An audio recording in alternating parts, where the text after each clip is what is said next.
Rice face mask আজকে আমরা বানাতে চলেছি। এই ম্যাজিকের রেজাল্ট দেখে তো আমিও শেষ অবধি ওয়াওই হয়ে গেছে। প্রথমে 4 চামচ চালের গুঁড়ো, তারপরে দুধ, 4 চামচ দুধ নিয়েছি। দুধ নেওয়ার পরে ভালো করে জিনিসটাকে মিশিয়েছি।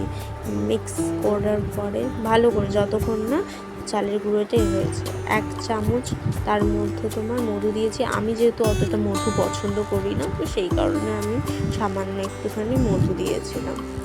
তো মধুটা ভালো করে যারা ইউজ করবেন 1 চামচই ইউজ করবেন। তো ভালো করে ওটাকেও মিশিয়ে নিতে হবে। মিশিয়ে নেওয়ার পরে দেন আপনারা ভালো করে অ্যাপ্লাই করবেন সেটাকে মুখে, আপনারা হাতে বা আপনারা যেখানে বডিতে যেখানে ইচ্ছা স্ক্রাবার হিসাবে ইউজ করতে পারেন। চলুন ফেসে তাহলে লাগিয়ে নেওয়া হয়।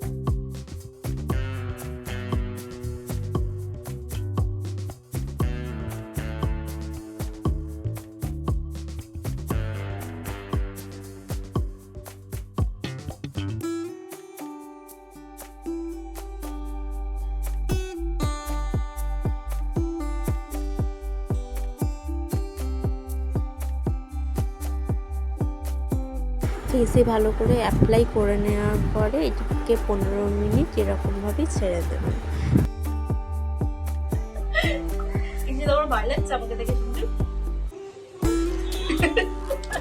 ভাইয়ের সাথে মজা করতে করতে ভাবলাম একটু হাতেও অ্যাপ্লাই করে নিই, যে আপনাদের সেটারও রেজাল্ট দেখিয়ে দেবো। এক হাতেই অ্যাপ্লাই করছিলাম।